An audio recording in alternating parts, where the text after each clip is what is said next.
Good afternoon and welcome citizens of Kerrville and Kerr County. Today we're going to provide a community update on the recent Delta variant for the COVID-19. Our last report that we reported out was April 30th. So it has been quite a few months with that and quite a few changes recently that we thought it was important to report out to our community. Today we have with us Kirk County Judge Kelly. We have Dub Thomas, Kerr County Emergency Management Coordinator, and Cory Edmondson, Peterson Health CEO. I'll start off with a few report out on some information. So the numbers to give a little perspective on kind of where we are today compared to where we are in the past. Currently, according to the Department of State Health Services website, we're at 92 active cases. This is the highest that we've seen since February 25th. And remember, that's coming right out of one of our peaks in about mid-January.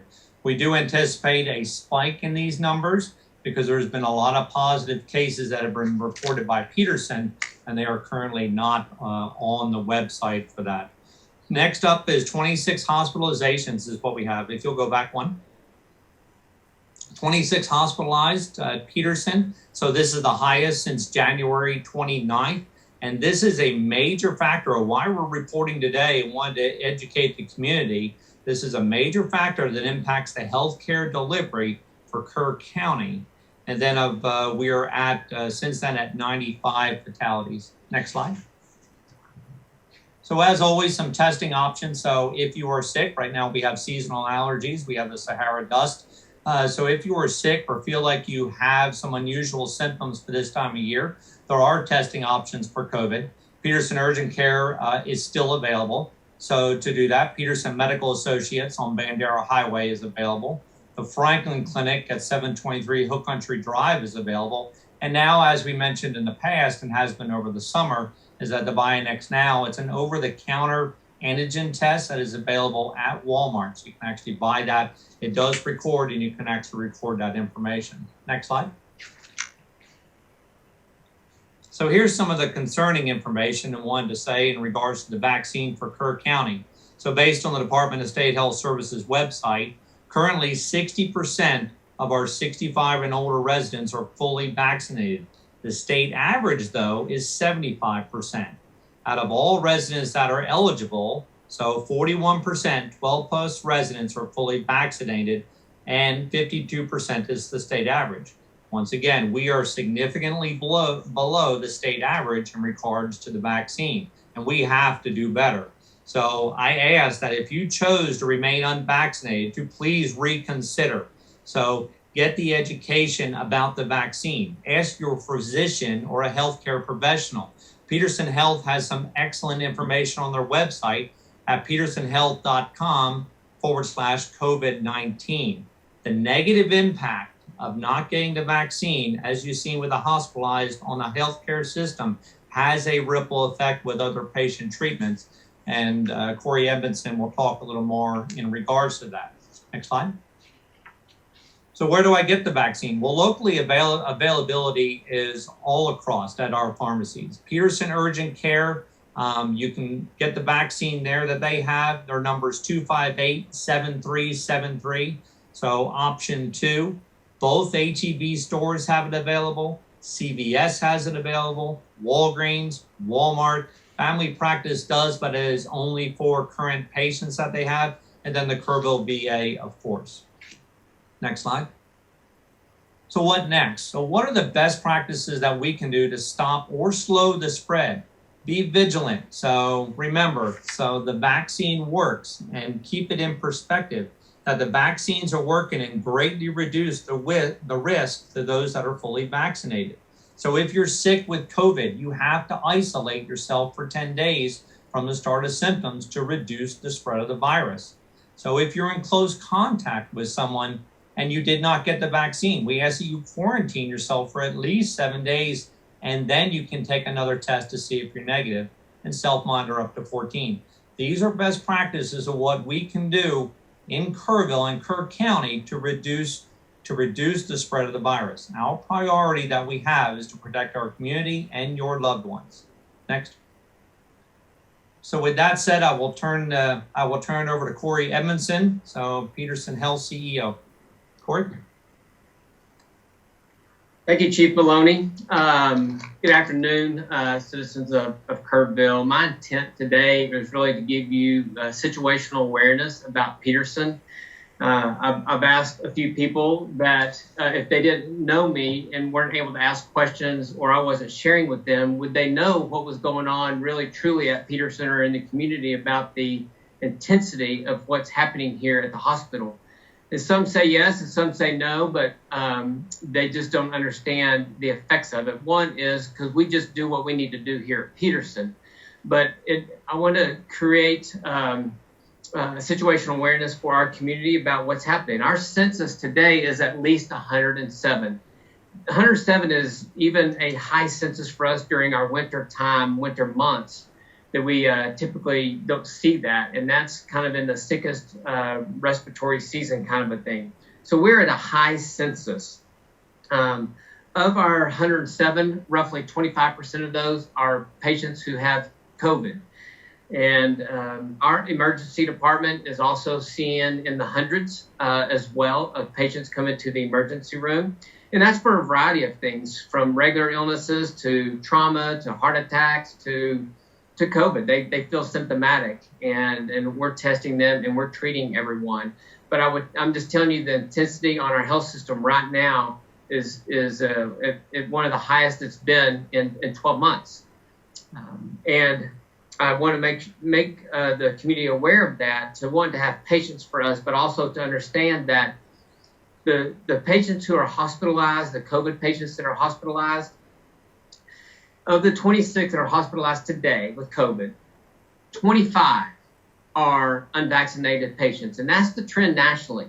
Most patients that are admitted to the hospital and are dying now due to COVID are ones that have not been vaccinated. I just had a doctor share with me just hours ago that he had 5 patients that he saw today, and they were like, "Oh, I wished I would have gotten the vaccine. Why didn't I get the vaccine?"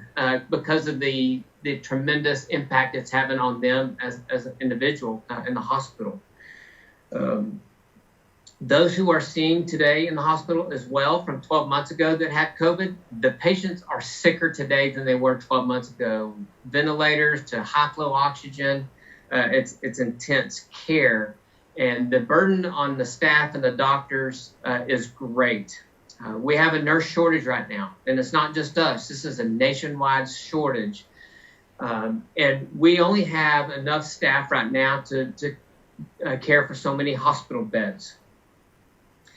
We can't not accept patients. We will, and we'll do our best to accept them all. But with more people coming in with COVID that haven't been vaccinated, and the intensity it's having on the health system, is gonna create a ripple effect of other things potentially. And that's through emergencies. When people are walking in and we're inundated with care with COVID or other trauma or other things, that we're not going to delay care for emergency. We're going to take care of you. But I'm telling you, there could be a slight delay in some of that as well with patients. We are having patients stay in the emergency room waiting to be admitted to the hospital, waiting for a patient to be discharged. And I'm just kind of sharing that with you. I'm not an alarmist, but this really, like I said, is situational awareness for you. Vaccinations work. If you can remember back in December and January, when the hospital was at a peak census where we actually had 122 patients in the hospital and 36 of them were COVID, we once the vaccination started coming out in late December and January, if you can recall, throughout our country and through our community, you just saw a downward trend, significant trend in people getting COVID. It was working, vaccines work, and now we've been through this, and now it's mutated, and then now we've got the Delta variant, now the Lambda variant is out there, and there's all other kind of Greek names of the variants that are out there. It's back with a vengeance. And I'd strongly encourage you to get the vaccine. Kerr County is probably in the bottom quartile of individuals who are vaccinated.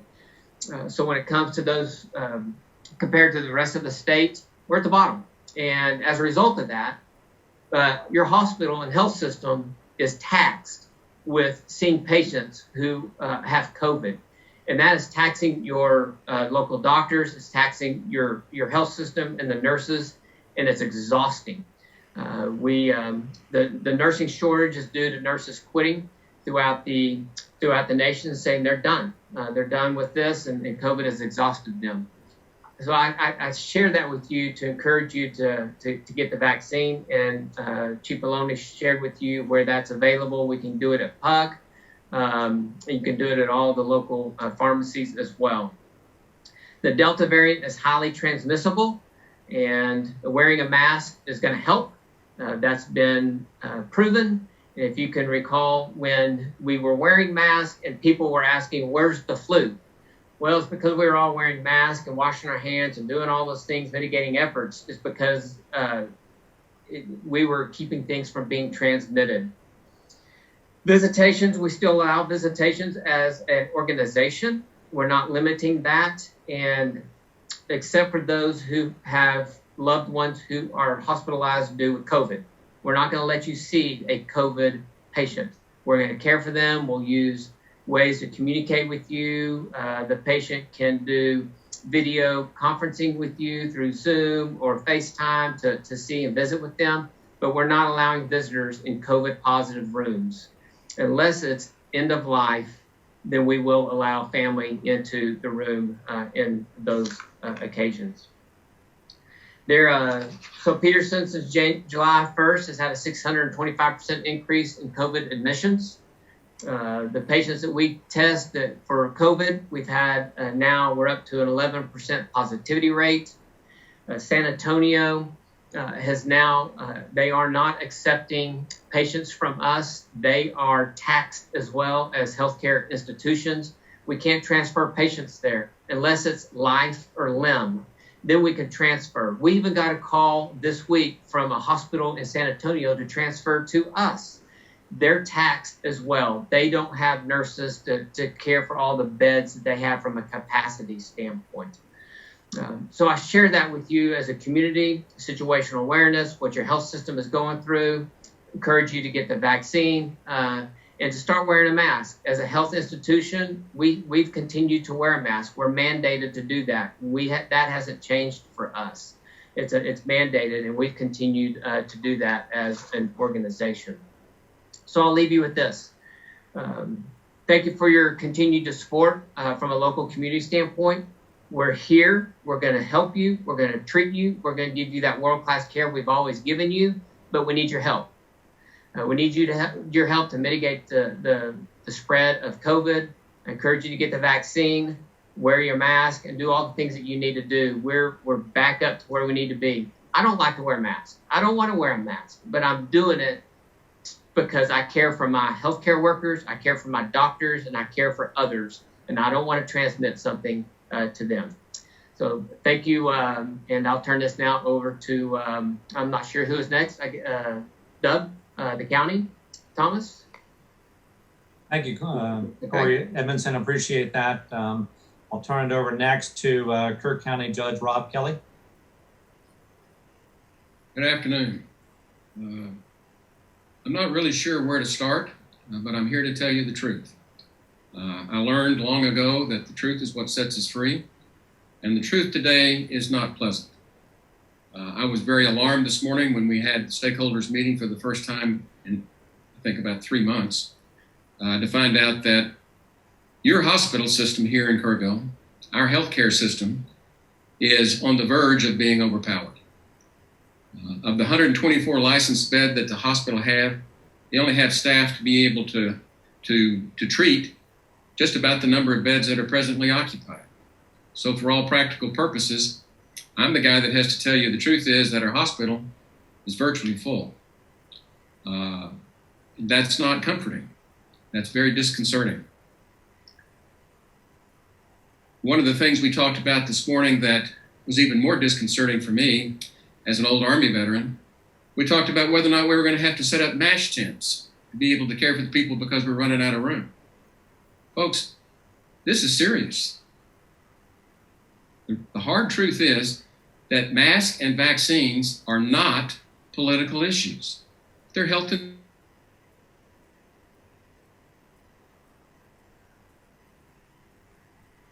we have to knock it down. And to do that, we have to do some unpleasant things. And those are, there are not going to be any orders. There are not going to be any mandates. Nobody's going to be told you have to do something. But as a people, as a compassionate, caring people, we have to do something. And the very least we can do, as unpleasant and as uncomfortable as it is, we need to wear a mask.